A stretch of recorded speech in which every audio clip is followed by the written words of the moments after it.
The readings from week two may not seem as related as they did in week one. And as we go through them, I think it will be helpful to sort of talk through the context and why I think these are really important articles to go together. So the first article we look at is a bibliometric analysis. And they provide a research agenda from this. And I want to show you what can be done and essentially what is a lit review, right? So they look at the all the research on entrepreneurial organizations. I think their methodology said they had over almost 2,900 articles that they pulled. They did co-citation analysis. So they pulled through an extensive search, a lot of research on entrepreneurial organizations. And through that, what they wanted to provide was an overview and synthesis of the different ways that prior researchers had conceptualized entrepreneurial organizations. Then they wanted to look, as they looked through that, identify specific research topics and theories that had been used in the literature, how those were conceptualized, and then to develop future research opportunities that advance the field in research on entrepreneurial organizations. And so what you'll see here is how they take a mass amount of information, put it into a bibliometric analysis, which is essentially like a glorified lit review, and with some, like empirical methods paired with it as well. And then how do they identify future research opportunities, which oftentimes for these articles are the absolute most important thing you could look at. So when authors go to all the trouble of pulling together this kind of information, a really great thing for doctoral students is to look at what are the future research opportunities, because these folks have looked at the state of the literature. Then how do we find topics that are relevant? And articles like this can be really helpful in that. And they're great to go back to it and cite as, researchers through extensive work have identified that this is an important area for research and why. And so I would highly recommend, the introductory article to special issues for journals are great because typically they'll talk about things that are important in the field, bibliometric analyses and lit reviews and that sort of thing. Meta-analyses are really helpful in identifying areas for future research. And I would argue that that's some of the most beneficial thing from this particular article. I do realize it's a little bit heavy, and so it is a heavy read, but the things that are really helpful, entrepreneurial orientation is a critical entrepreneurship construct. It talks a great deal about that up front with citations. Then it looks at corporate and strategic entrepreneurship, also very important topics. But it also addresses like what are some key topics, journals, and authors for the major constructs that define entrepreneurial organizations. And you can go back to that and find seminal literature through pieces like this. And then the co-citation network is very helpful to see some of the major research areas that exist in this domain. I think the table six is one of the best parts of the article because what it does is it helps identify the future research opportunities and gaps that exist. So it specifically talks about things like social capital and social networks and how that's important in entrepreneurial organizations, technological change. I know some of you guys are interested in that. Strategic decision making, which might be driven by personality factors. So that might also be relevant. Family firms are a big area. And then international entrepreneurship in organizations. And so, really, I mean, if we think about it, looking at how the analysis was undertaken in this article and then the future research opportunities and gaps are really the things that I would encourage you to pay careful attention to. Then we move into the second reading, and that is what makes an entrepreneurship study entrepreneurial. And it looks at a unified theory of entrepreneurial agency. And one of the authors on this is Jeffrey McMullen. He is really famous entrepreneurship researcher.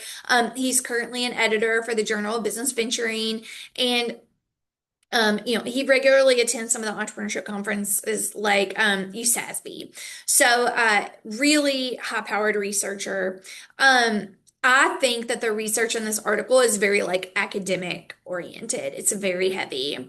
And I mean, only an academician can look at entrepreneurship as a noun versus entrepreneurial as an adjective. But I wouldn't have had you read this article if there weren't some important takeaways. I really like that it looks at some of the most research areas in each of these categorizations, like entrepreneurship as a noun or entrepreneurial as an adjective. And the tables in this article are pretty good. So when we think about entrepreneurship as a noun, we're thinking about things like corporate entrepreneurship, social entrepreneurship, international entrepreneurship, and institutional entrepreneurship. What you notice is that this overlaps some with that bibliometric analysis, thinking about like corporate entrepreneurship and international and that sort of thing. So that article that we just discussed previously actually intertwines with this a bit, looking at entrepreneurship as a noun. When we think about as an adjective, we have items like entrepreneurial orientation, intention, cognition, and entrepreneurial action. And so I think while it is really heavy, I do think it's important to think about like the state of entrepreneurship versus you're like a person is entrepreneurial and they have entrepreneurial orientation in an organization or that sort of thing. They look at entrepreneurial agency as a unifying theory, where they mix the noun with the adjective. And I think that's some important work that they do there as well and might help you to like both differentiate and understand how the two are related. And that's why that article, I think, is important for you. And again, the tables were really good, so I would pay careful attention to those.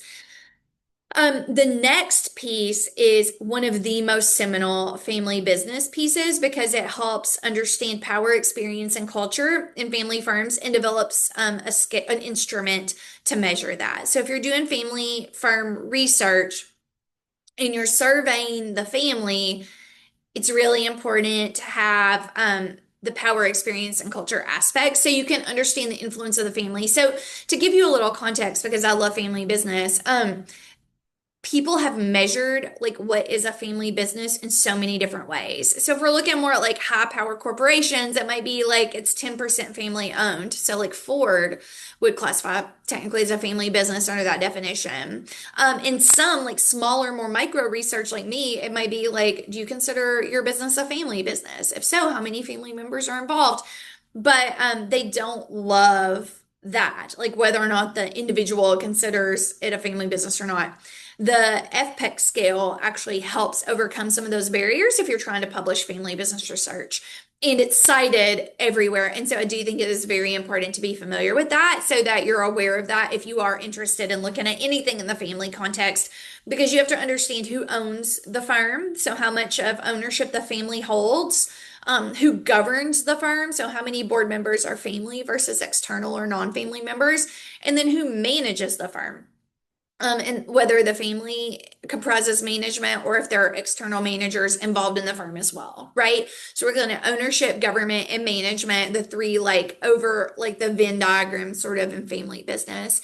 So you have to really understand that to determine whether or not a business is family owned. And it's more of like degrees of family ownership as to this is family owned or not family owned, right? A lot of research tends to say, well, family owned versus not family owned, let's look at that as a context.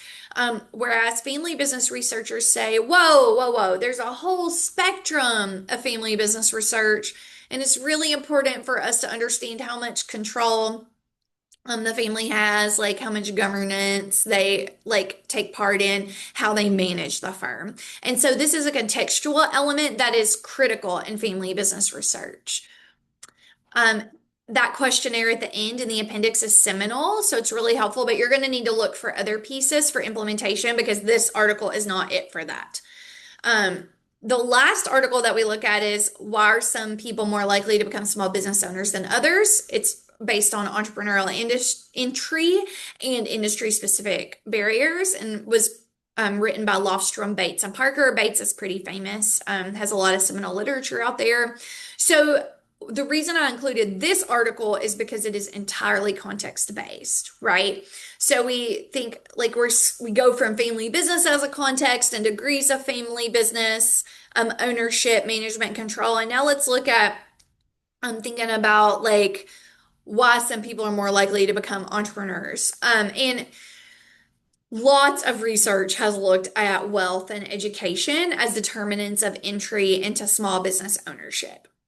And several studies found, okay, well, there's not actually a causal relationship here. And Lofstrom et al. Is coming in to say, whoa, context is really important here. How can you say wealth doesn't matter? Like, if there are lots of barriers to entry, of course, not having to worry about access to wealth or financial capital or barriers to loans um, are going to be important. And also thinking about education and being able to navigate high barrier industries also going to be important. And so they execute a really nice study here on context. And I actually thought of some of you as I was reading this of like context may be really important for you and thinking about, okay, when is this phenomenon important, right? Because if you just have the whole swath of entrepreneurs, you might find that education and access to capital, like your own personal wealth, might not be that important because you're including from 0 employees all the way up to say 500. But if you think about the barriers to entry and how to overcome those barriers, well, having education, and education is also a proxy for social network. So if you think of it in that context, education absolutely can matter. You have the know-how and you have the people to lean on in order to be able to do that. And then also thinking about wealth, having access to financial capital, having access to people who have financial capital, or not just immediately facing issues at the bank absolutely matter in a high barrier industry where it requires lots of capital. So in these cases, context is incredibly important. And thinking about barriers to entry in an industry provides that context to show, oh, there's nuance here. Like there are times when this doesn't matter, when there aren't as high barriers to entry, and times when it does. I think that's really helpful because I think sometimes that we don't think enough about nuance and context. And many of your research projects, that's really what you'll be looking at are nuance and context in established fields. And so I want you to see an example of when that is really well done, like this article. So I hope you've enjoyed the readings this week, and thanks for your patience in me getting this to you.